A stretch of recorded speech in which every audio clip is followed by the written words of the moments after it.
Hello, my project, titled Evaluating the Synergistic Toxicological Effects of Atrazine and Glyphosate on Drosophila melanogaster and the Protective Role of Vitamin E, investigates the synergistic effects of two herbicides, atrazine and glyphosate, on the model organism Drosophila melanogaster. This research evaluates whether vitamin E can mitigate the toxic impacts of these chemicals. It aims to enhance our understanding of how real-world herbicide concentrations affect biological health and explores practical strategies for reducing their harm. Herbicides like atrazine and glyphosate are essential in agriculture, but their negative environmental impact is significant. Runoff contaminates waterways globally, with glyphosate detected in 40% of surface waters and atrazine in 80% of the U.S. Midwest.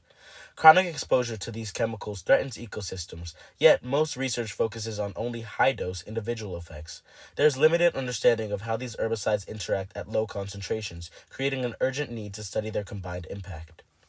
Many studies fail to represent real-world concentrations, often isolating herbicides and testing only their acute short-term effects at high doses.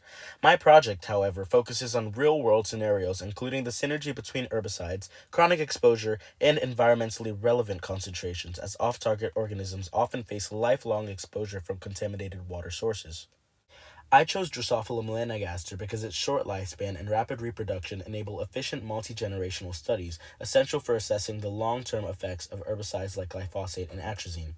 Its well-characterized oxidative stress pathways and sensitivity to environmental toxins make it ideal for testing lipid peroxidation and antioxidant interventions such as vitamin E, while also addressing the ecological impacts of herbicide synergy in runoff.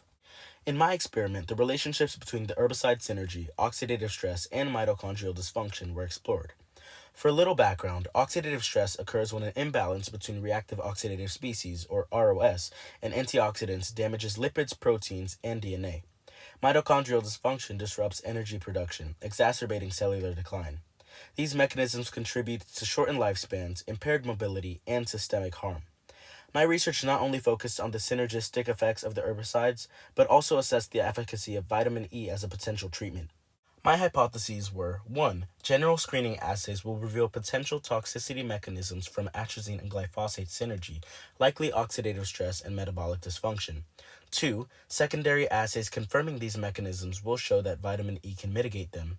And 3. If vitamin E is effective, negative effects like reduced lifespan and impaired mobility and disrupted circadian rhythm will improve. To evaluate toxicity, I conducted general screening assays comparing the control and synergy treated groups. The Smurfs assay revealed gut damage, lifespan tracking showed reduced survival, and climbing and circadian rhythm assays highlighted impaired motor function and disrupted sleep-wake cycles. Developmental timing showed delayed growth and shortened lifespan. All assays indicated significant declines in Drosophila health and performance, providing a comprehensive view of the herbicide synergy's physiological and behavioral impacts. From this, it was able to be hypothesized that both oxidative stress and metabolic dysfunction were possible underlying mechanisms.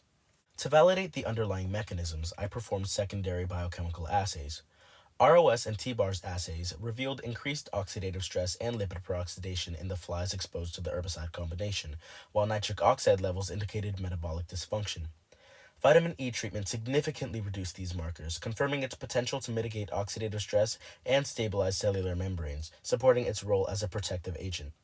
To verify the link between the observed issues and underlying mechanisms, I conducted reassessment assays to test if vitamin E treatment could address the problems.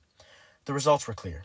Flies exposed to atrazine and glyphosate had reduced lifespans, impaired motor abilities, and disrupted circadian rhythms, with elevated ROS and T-bars levels confirming oxidative damage.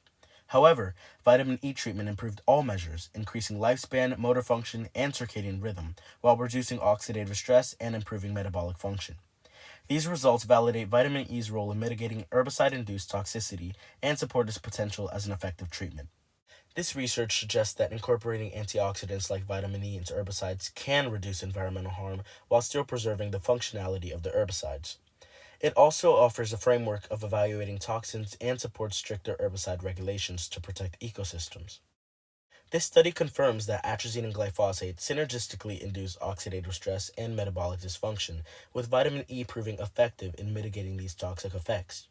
These findings have significant implications for improving herbicide risk assessments, developing low-cost mitigation strategies, and promoting sustainable agricultural practices to protect ecosystems and biodiversity.